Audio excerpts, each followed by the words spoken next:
أكرم الذي علم بالقلم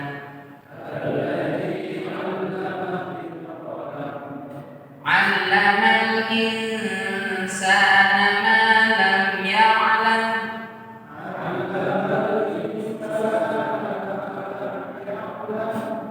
كلا إن الإنسان ليطغى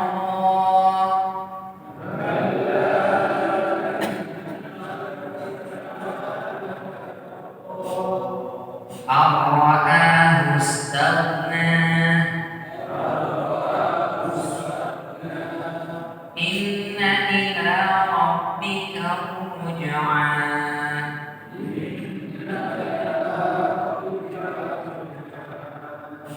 أرأيت الذي ينهى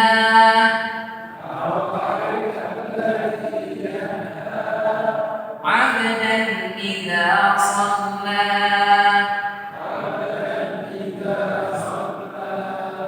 أرأيت إن كان على الهدى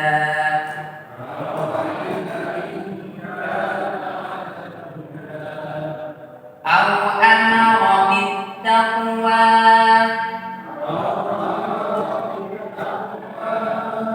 أرأيت إن كذب وتولى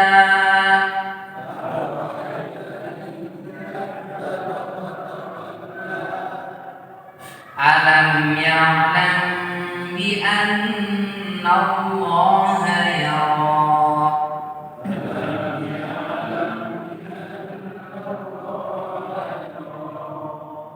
كلا لئن لم ينته لنسفعا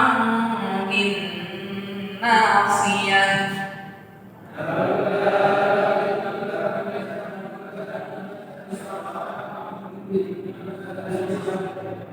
ناصية كاذبة خاطئة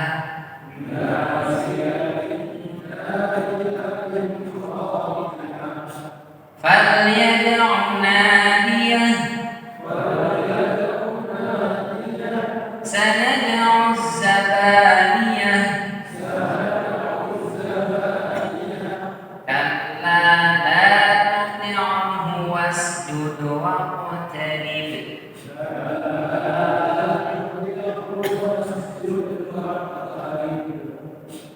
Shadaqallahul Azim.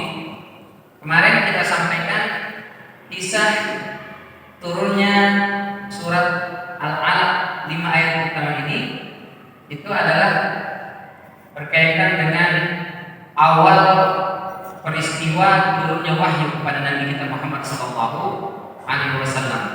Jadi sebelum turun surat Al-Alaq ini sudah ada prolog. Apa itu ru'ya as-sadiqah, di mana Rasulullah SAW melihat mimpi yang benar. Bagaimana bentuk mimpinya itu? Kata Ibunda Aisyah, mithla falaqis subhi, itu seperti falak subuh, yaitu ada secercah cahaya sinar terang di pagi hari. Setelah Rasul SAW beberapa kali mimpi seperti falak subuh itu, maka kemudian hubbiba ilaihi tahannus. Rasul lantas kemudian senang melakukan yang namanya tahannus. Kita sampaikan kemarin, tahannus kalau bahasa kitanya bersemedi, bertapa, berdiam di gua. Apa yang dilakukan oleh Rasulullah di gua itu? Beliau ta'abbudul layali, beribadah di malam-malam harinya itu. Jadi bukan di situ bertapa begini, bukan, tapi beribadah. Apa ibadahnya? Zikir, sholat. Loh, emang udah ada sholat, Ustaz? Sholat yang dilakukan itu adalah sholat mengikut ajaran Nabi Ibrahim alaihissalam, yaitu di waktu pagi dan di waktu petang. Rincian ibadahnya Allah Alam. Yang jelas di hadisnya disebutkan at-ta'abbud al-layali zawatil adad. Wa yatazawwadu bidzalik, dan Rasul membawa bekal untuk melakukan tahannus itu, kadang 3 hari, kadang seminggu, kadang lebih. Nah, itu butuh bawa bekal. Setelah beberapa hari balik ke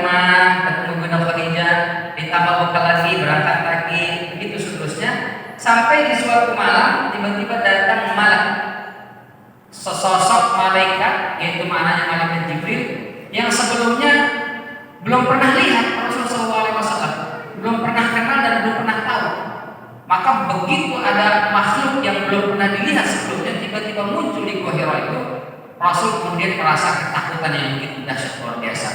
Lalu datang malaikat Jibril itu membawa tulisan, sebagian mengatakan itu seperti lauk, ya, papan, yang mengatakan selembar kertas yang tertulis di sana 5 ayat pertama surat Al-Alaq. Kata malaikat Jibril, "Iqra", baca. Kata Rasul, "Nah, ana biqari'in", saya bisa baca. Maka dipeluklah Rasulullah sampai begitu kuat seolah-olah Rasul kesulitan bernapas, lalu dilepas. Setelah itu baca. Rasul SAW mengatakan, "Nah, ana biqari'", saya bisa baca. Karena Rasul SAW memang tidak bisa membaca dan tidak bisa menulis. Sampai 3 kali. Selesai itu kemudian kata malaikat Jibril, "Iqra' bismi rabbikal ladzi khalaq, khalaqal insana min 'alaq, iqra' wa rabbukal akram, alladzi 'allama bil qalam, 'allamal insana ma lam ya'lam." Jadi malaikat Jibril mendiktekan, Rasul kemudian mendikte. Selesai baca 5 ayat ini, tiba-tiba malaikat itu hilang. Semakin takut kan? Rasul juga manusia biasa, belum pernah mengalami kejadian itu. Tiba-tiba ada makhluk yang belum pernah dilihat datang nyuruh baca, begitu selesai langsung hilang. Takut Rasulullah. Maka begitu hilang malaikat Jibril, Rasul langsung turun pulang ke rumah. Pucat, keringat dingin, ketakutan. Zamiluni, selimuti saya. Nah, ini ketemu dengan ibunda Khadijah. Maka oleh ibunda Khadijah beliau diselimuti, terus ya mungkin dikasih teh hangat lah. Orang Indonesia ya. Indonesia apapun problem masalahnya, solusinya yang pertama adalah teh hangat. Ini pertolongan pertama pada kecelakaan. Ketiga kali adalah teh manis ya. Kecelakaan teh hangat. Sakit demam pusing teh hangat.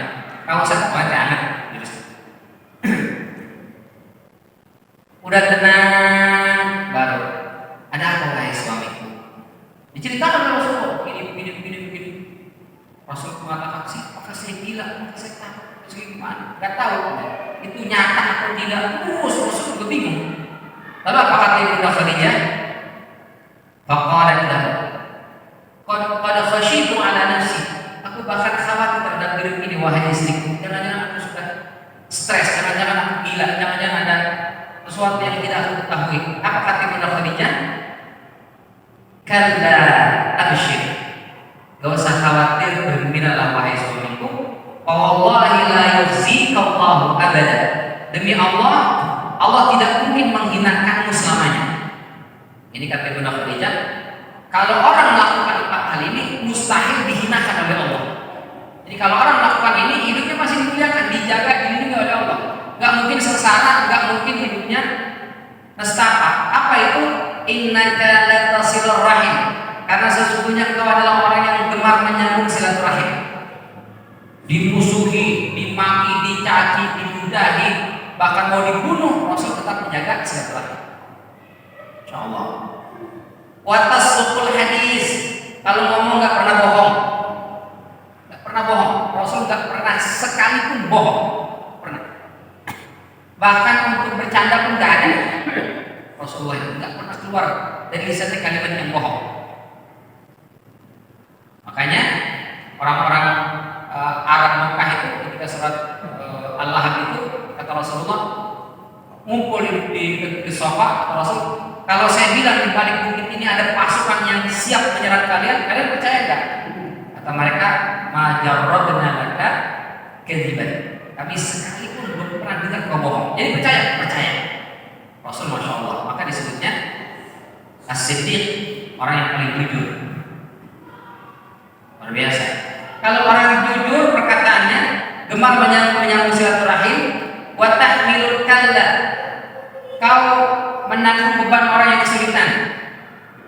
Ada orang kesulitan, anaknya belum bayar sekolah, bingung, nah sama Rasul dibantu. Emang udah ada sekolah Rasul? Aman gitu. Zaman Rasul belum ada sekolah. Umpama ada orang kesulitan ekonomi dibantu.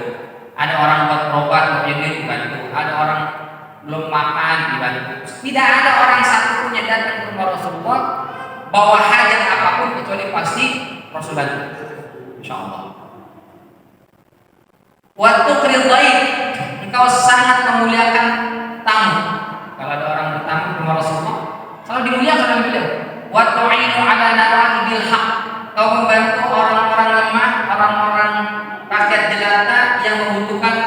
bantuan hukum, kalah di persidangan karena kurang duit, karena kurang cawe-cawe, karena kurang lobby-lobby. Nah, di situ Rasul SAW membantu. Wa tu'inu 'ala nawa'ibil haq. Jadi 4, kamu menyambung silaturahim ke Rasul, bicara benar, menanggung beban orang yang kesulitan, memuliakan tamu, dan yang kelima, membantu orang dalam hukum. Ini kalau 5 ini dikerjakan, mustahil Allah akan menghinakan, mustahil. Insyaallah. Ini istri yang luar biasa ya. Cuman talaqat bihi Khadijatu hatta atat bihi Waraqah bin Nawfal bin Asad bin Abdul Uzza bin Qusay wa huwa ibnu ammi Khadijah. Maka setelah itu kata Ibunda Khadijah, saya juga nggak tahu, kita nggak tahu, tapi yakin kau tidak mungkin kenapa-napa ya Rasul. Wahai suamiku. Nah, kita supaya tahu jawabannya bagaimana? Kita ke rumah Waraqah aja. Waraqah ini anak dari pamannya Ibunda Khadijah yang merupakan ahli kitab. Beliau paham tentang kitab suci, mengenal risalah umat dan nabi terdahulu. Kita datang ke rumahnya. Nah, itu beragama Nasrani. Wa kana imra'an tanassara fil jahiliyah. Wa kana yaktubu kitab al-Arabi wa yaktubu bil Arabiyyah min al-Injil, masyaallah yaktub. Beliau itu adalah saudara dari ayahnya, merupakan seseorang yang pernah menganut agama Nasrani, dan beliau menulis kitab dengan berbahasa Arab dan nulis Injil menggunakan bahasa Arab. Nah, itu wa kana syaikhan kabiran wa kana syaikhan kabiran qad amiyah. Tapi beliau udah sepuh, udah buta. Maka Ibunda Khadijah datang membawa suaminya menuju Waraqah bin Nawfal, diceritakan kejadian itu. Masya Allah. Ini istri ideal, Pak. Suaminya ada masalah, itu dia tidak ikut menambah masalah, tapi membantu menyelesaikan masalah. Luar biasa. Suami pulang kondisi takut, pucat, gemetar, itu beliau nggak ada satu keluar kata-kata Ibunda Khadijah. Kata suaminya, selimut aku, langsung diselimuti, nggak ada nanya. Sampai udah dahar udah hilang kena rasa takutnya, baru beliau tanya. Baru Rasulullah SAW menceritakan. Ini ideal banget kan? Sementara sebagian perempuan itu suaminya baru pulang dalam kondisi pucat, pasis dan macam dicecer. Ada apa sih? Ada apa sih? Suaminya nggak mau ngomong, tapi masih panik kan? Ada apa? Mau cerita ya? Ada yang lain lagi? Kamu udah percaya sama aku? Dicecer terus masih ditenang dulu. Begitu ada masalah, yang pertama adalah diyakinkan dulu suaminya, tenang. Kau tidak mungkin kenapa-napa. Kenapa? Allah pasti membelamu. Karena orang yang baik, bla bla bla. Itulah yang membuat Rasulullah itu nggak bisa move on dari Ibunda Khadijah. Sudah punya istri 9 setelahnya, itu ke semua istrinya, ke Hafsah, Ibunda Aisyah, ke Siti Maimunah, ke Zainab, semuanya diceritakan dulu itu. Ibunda Khadijah itu, diceritakan yang baik-baik, sehingga semua istri-istri cemburu. Karena setiap hari ceritain, Khadijah lagi.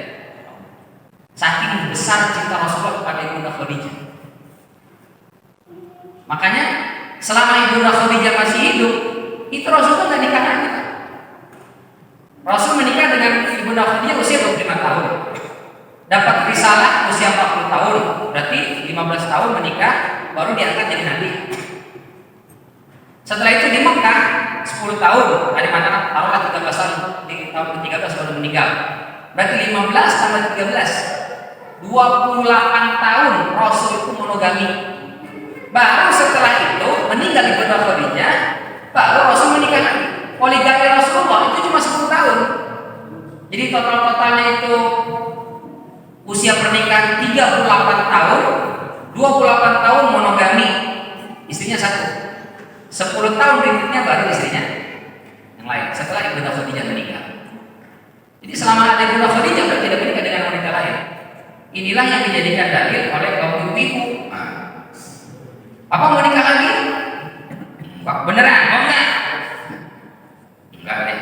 Boleh Bapak nikah lagi? Boleh. Boleh. Tapi dengan satu syarat. Apa syaratnya? Jadikan aku seperti Khadijah. Maksudnya gimana, Mah? Langkahi dulu ya. Akhirnya begitu bininya meninggal, mata si tapi mulut tersenyum. Ini Bapak sedih kan bahagia? Saya juga bingung Ustaz tentang ini. Insyaallah. Ibunda Khadijah yang luar biasa. Dibawalah kepada Waraqah bin Naufal, diceritakan semua kejadian itu.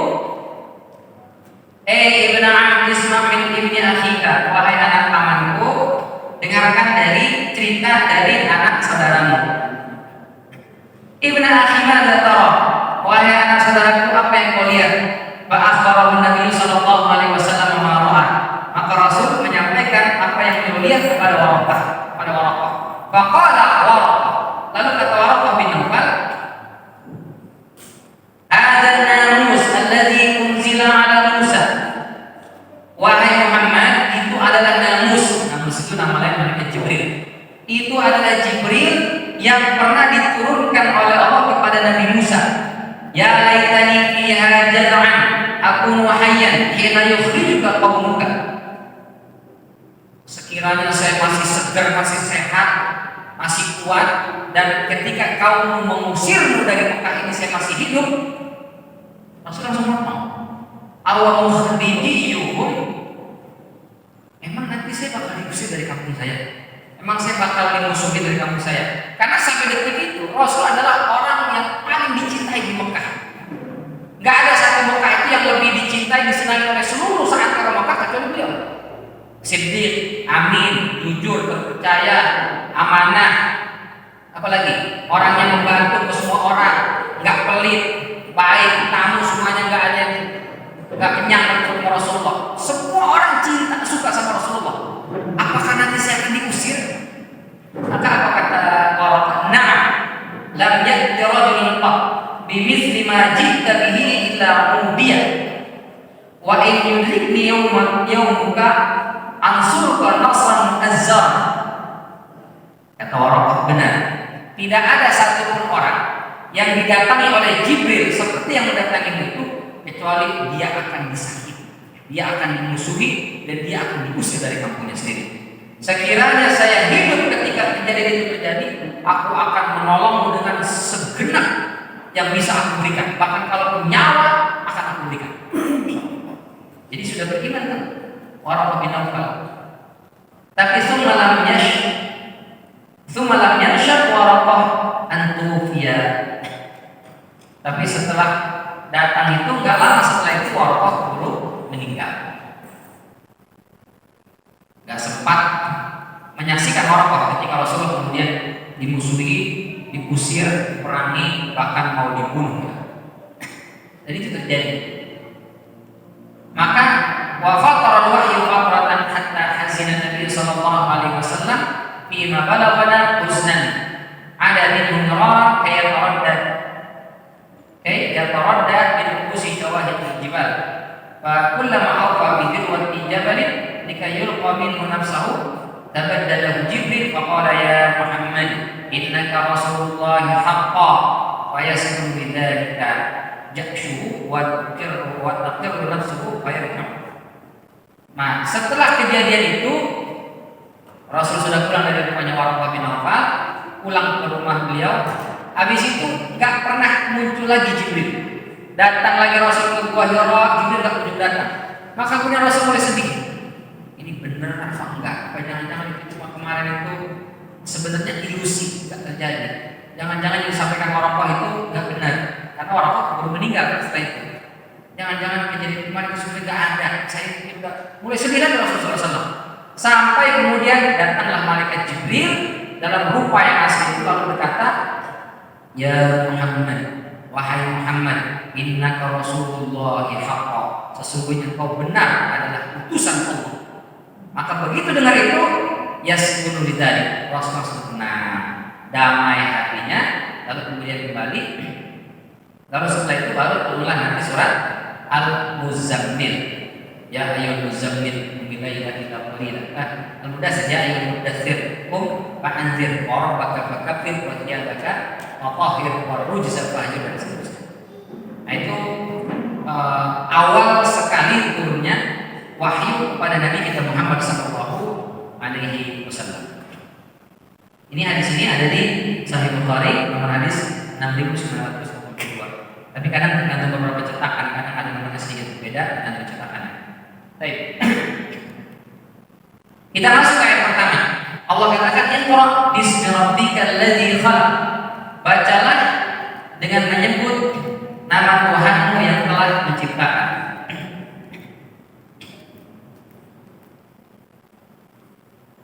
Secara bahasa, Iqra itu membaca, qiraah itu artinya al-izhar wal ibraz, menampakkan dan memunculkan. Itu membaca.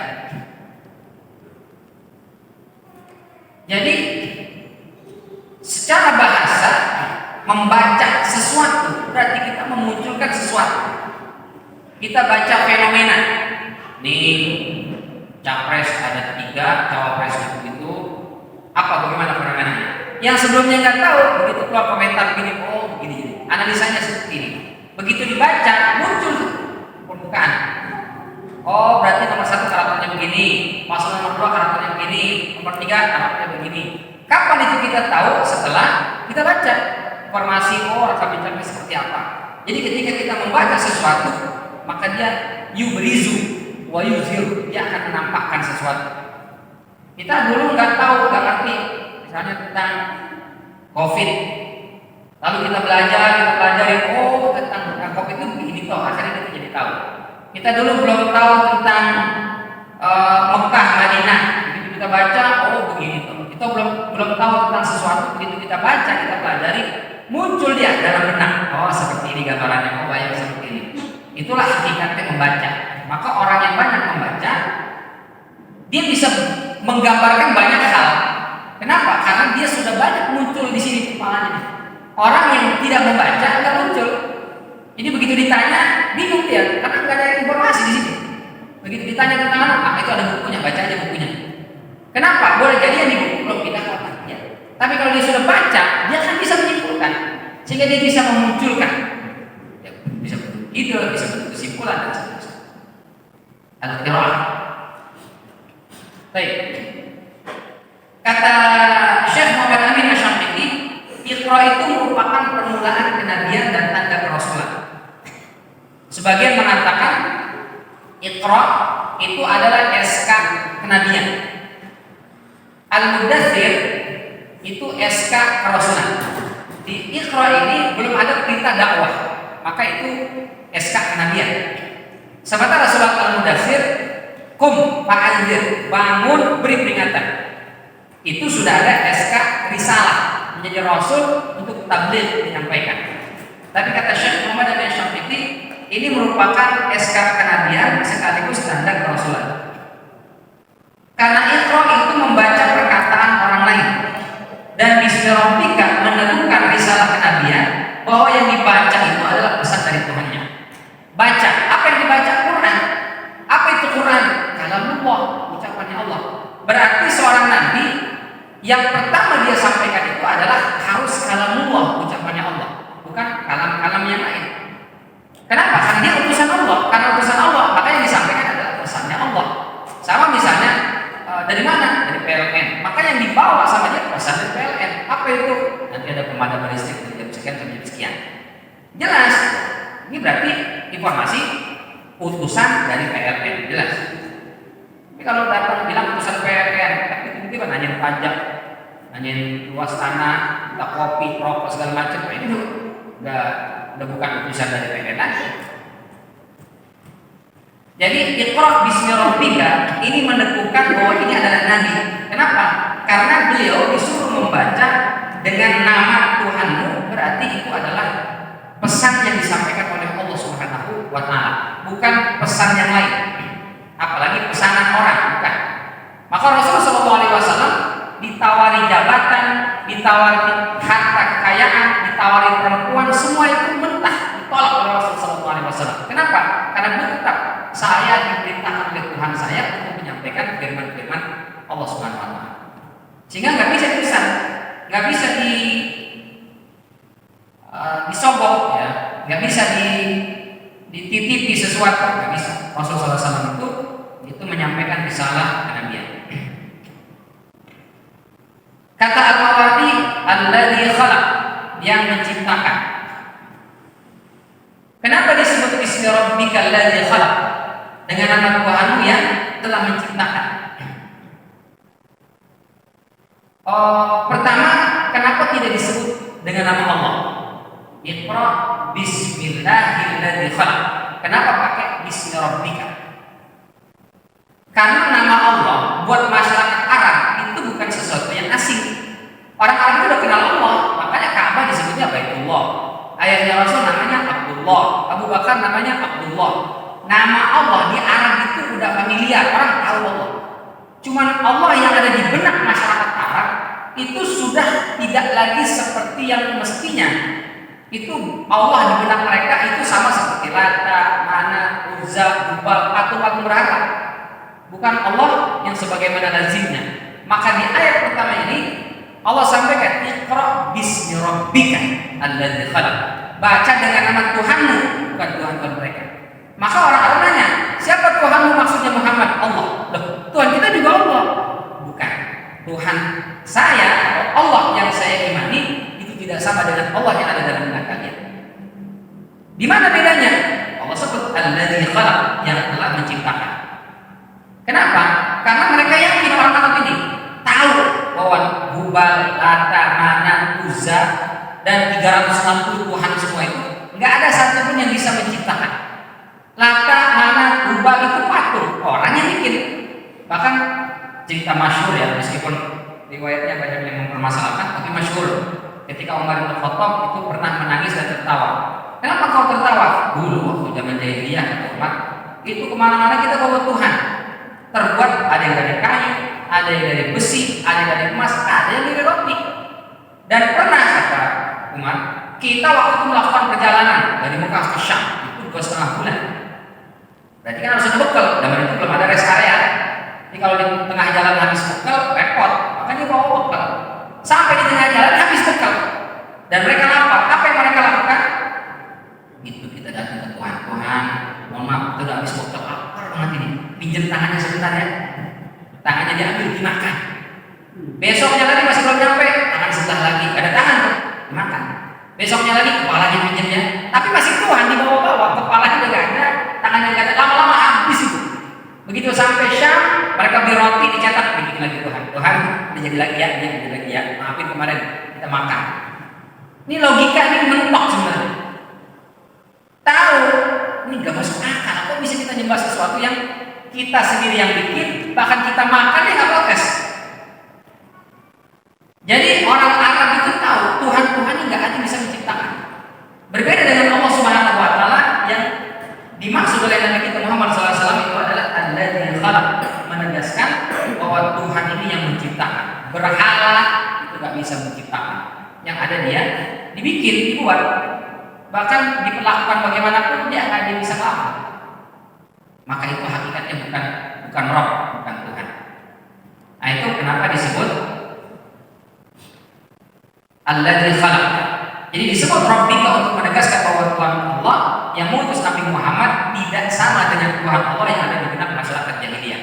Maka nanti kemudian mereka bertanya, ya udah kalau Allah yang kau yakini beda dengan Allah yang kami yakini, sif dan Rabb. Oke, jelaskan Tuhan itu kayak gimana Muhammad.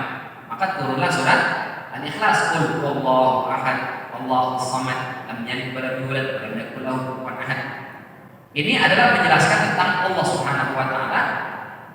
Karena orang-orang Arab mereka bertanya, yang menegaskan itu Tuhan yang mana? Yang kedua, disebut Iqra, bacalah, tapi nggak disebut apa yang dibaca. Jadi nggak ada objeknya. Iqra, bacalah. Apa yang dibaca? Bismi rabbikal ladzi khalaq, dengan menyebut Tuhan yang telah menciptakan. Apa yang dibaca nih? Teks kah dia? Kitab kah dia? Undangan kah dia? Koran kah dia? Fenomena alam kah dia? Nggak disebut.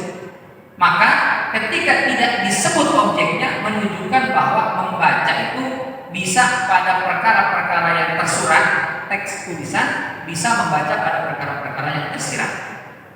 Ini gejala apa ini? Kok orang pada sibuk masang baliho? Oh, mau pemilu. Kenapa mesti masang baliho? Oh, karena banyak caleg, banyak pemimpin itu yang belum dikenali, maka dia harus pasang baliho sebanyak-banyak.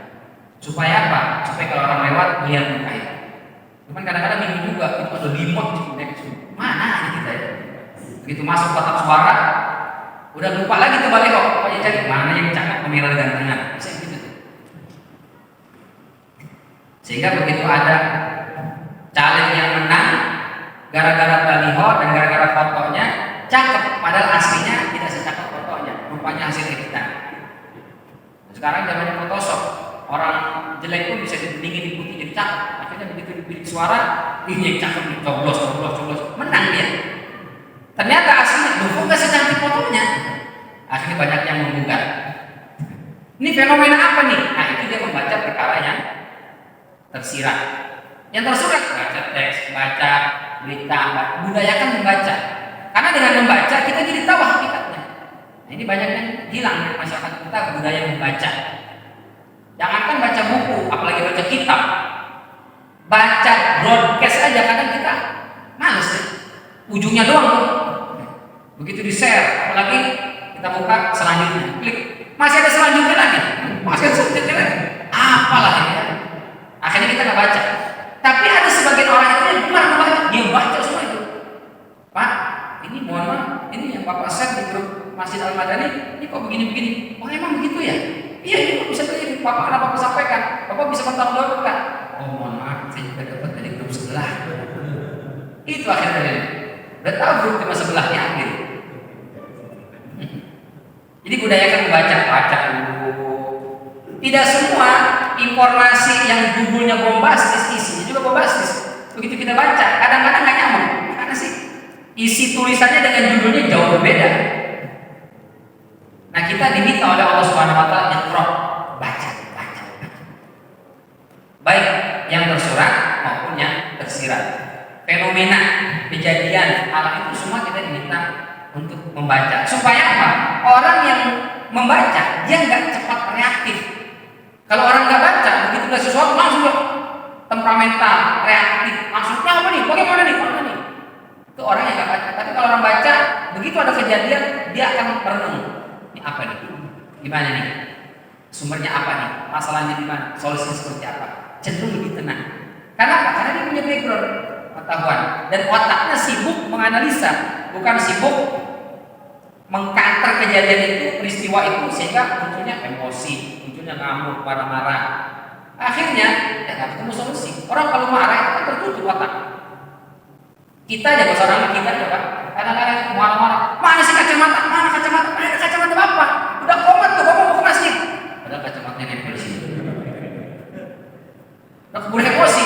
Mana kacamata? Padahal kacamata nempel di sini, kata itu di kepala. Astagfirullahaladzim. Kunci, mana kunci? Padahal di tangan dia kuncinya. Jadi emosi itu cenderung menutup otak kita. Nah, bagaimana cara membukanya? Biasakan kita membaca ini. Orang yang biasa membaca itu akan nggak cepat emosional, dia nggak cepat reaktif terhadap kejadian. Dia akan menganalisa dulu, mengamati, baru setelah itu menyimpulkan, baru setelah itu memberikan arahan, solusi dan seterusnya. Baik, yang menarik adalah ini ayat pertama yang Allah turunkan kepada Nabi kita Muhammad SAW itu tidak berbicara tentang ibadah, tidak berbicara tentang iman, tidak berbicara tentang akidah. Yang pertama turun adalah iqra. Iqra ini kan belajar, membaca. Jadi kita sebelum disuruh beriman, sebelum disuruh nyembah Allah, sebelum disuruh ibadah kepada Allah, kita disuruh belajar dulu. Kenapa? Karena Allah tidak mau diimani, diyakini, dan disembah dengan tanpa ilmu. Penting. Kenapa enggak ayat pertama itu imanilah aku, sembahlah aku? Nah, seperti Nabi Musa alaihissalam itu yang pertama, qala inni anallah la ilaha illa ana fa'budni wa aqimus sholata li dzikri. Wahyu pertama kepada Nabi Musa alaihissalam dan Bani Israil adalah aku adalah Allah, tidak ada Tuhan selain aku, sembahlah aku, sholatlah untukku. Itu langsung tuh, gak disuruh belajar. Tapi kita umat Nabi Muhammad beda. Kita ayat pertama turun bukan langsung disuruh nyembah Allah, bukan langsung disuruh sholat. Bahkan kita disuruh sholat kapan? 13 tahun setelahnya. Ini turun wahyu ini 13 tahun setelahnya Isra Mi'raj baru terjadi kan. Jadi selama 13 tahun kita belum banyak disuruh ibadah. Puasa apa? Puasa itu setelah 2 tahun hijrah ke Madinah. 15 tahun setelah Rasul jadi nabi dan rasul baru suruh puasa. Haji apa lagi? Tahun ke-6. Lebih lama lagi. Haji, sholat, apalagi puasa lagi, apalagi jihad, itu semuanya belakangan. Selama 13 tahun pertama itu disuruh belajar. Agar apa? Agar jangan sampai kita beriman kepada Allah, jangan sampai kita nyembah Allah, jangan sampai kita sholat kepada Allah tanpa ilmu. Kalau kita ibadah kepada Allah tanpa ilmu, akhirnya sesat, akhirnya nyasar, akhirnya ngaco, dan itu bahaya. Bahkan viral itu ada seorang ustaz menjelaskan surat Al-Qari'ah. Kata dia Al-Qari'ah itu orang salah menerjemahkan dengan hari kiamat. Al-Qari'ah itu kita udah tahu semua, kata dia. Kita dengarkan lantunan ayat suci yang akan dibaca oleh qari kita itu laki-laki, qari si pembaca. Kalau perempuan, qari'ah kita yang akan membacakan ayat Al-Quran.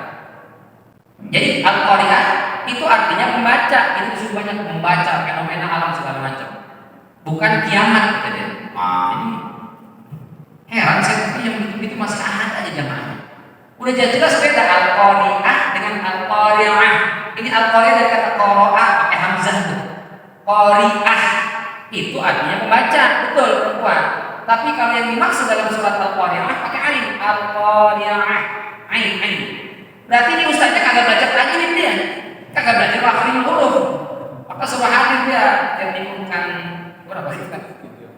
3. Kacau.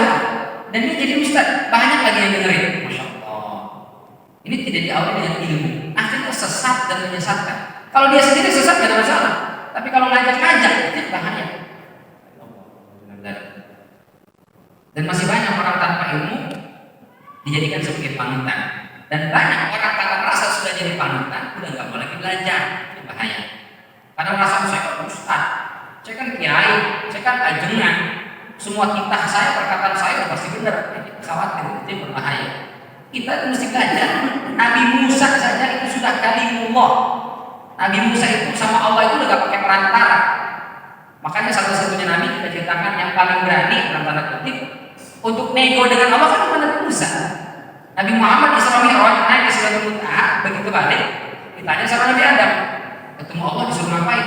Suruh sholat berapa banyak? 50 kali. Sehari semalam? Iya. Ya udah. Turun ketemu Nabi Ibrahim, kata Nabi Ibrahim disuruh ngapain? Sholat berapa banyak? 50 kali. Iya. Begitu ketemu Nabi Musa, disuruh ngapain? Muhammad, sholat berapa kali? 50 kali. 50 kali. Balik, nego. Gak bakal kuat umatmu. 50 kali. Nabi Adam diam aja lah. Nabi Ibrahim, Nabi Ibrahim gak ada satu pun yang ngusulin nego ke Allah. Nabi Musa nego. Masya Allah. Allah dinego. Yang benar Musa, iya benar. Gak bakal kuat balik lagi.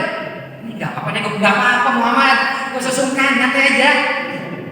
Kalau bahasa kita ya, naik lagi. Itu Muhammad SAW. Akhirnya, ya Allah, nih kayaknya si Musa gak kuat. Menurut Nabi Musa, Pak, sesuai dengan pengalaman beliau. Kayaknya gak kuat. Ya sudah, saya turunkan 25. Turun. Ketemu lagi Nabi Ibrahim, Nabi Adam gimana? Jadi 25. Oke. Nabi Musa berapa? 25. Baik lagi, gak kuat. Naik lagi. Sampai akhirnya jadi 5. Begitu 5, ketemu Nabi Adam, Nabi Ibrahim, Nabi yang lain, gak ada masalah. Kata Nabi Musa, 5 masih kebanyakan Muhammad. Umat saya cuma 3 kali, pagi, petang, sampai pagi, siang, petang. Itu aja banyak yang pada absen. Bisa. Umatmu 5, nggak kuat, balik lagi. Kata Muhammad, Nabi saya maaf, Musa, bolak-balik. Nyantai aja nggak apa-apa. Nggak bisa. Kenapa Nabi Musa berani? Karena Nabi Musa satu-satunya Nabi itu yang dapat wahyu nggak perlu pakai perantara malaikat, udah langsung Allah. Makanya karena biasa udah dengan Allah, biasa berbicara kepada Allah, udah nggak ada rasa segan lagi. Beda dengan nabi-nabi yang lain itu pakai perantara Jibril, nggak ada ketemu langsung Allah lewat malaikat Jibril. Maka begitu ketemu Allah, nawar nego, bisa ketemu sama Allah. Berani benar ini. Ibarat kita, kalau kita orang biasa nggak kenal sama Pak Benyamin Daphni misalnya ketemu, ya mungkin kita hormat segan gitu. Tapi kalau yang mungkin teman SD-nya teman SMP-nya langsung, bro, kemana nih bro? Berani banget sama wali. Misalnya ya, karena memang CS-nya. Itu Nabi Musa yang sudah kalimullah saja belajar kepada siapa? Nabi Khidir alaihissalam. Datang ke Nabi Khidir. Saya mau datang mau ketemu sampai kenapa? Karena kata Allah di atas muka bumi ini ada yang lebih alim, pintar dari saya. Maka saya mau belajar kepada Anda. Nabi Khidir, nanti kalau bapak sabar, bisa sabar saya, benar ya? Nanti kalau bapak sabar. Emang kenapa? Kalau ente bisa, jangan komentar setiap apapun yang saya lakukan sebelum saya jelaskan. Jangan komentar dulu. Wah cuma begitu kecil gampang. Maka kemudian berangkatlah mereka berdua. Begitu nyebrang laut, nyari timbangan nggak ada, datanglah perahu kecil. Mau kemana? Mau nyebrang? Ayo, nggak usah bayar, naik aja gratis. Begitu naik, tiba-tiba Nabi Khidir sibuk aja bolongin perahu.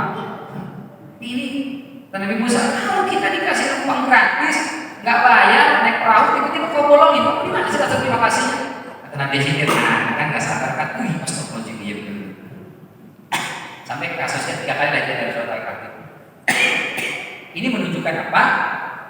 Menunjukkan betapa pentingnya belajar dalam tradisi syariat agama kita ini.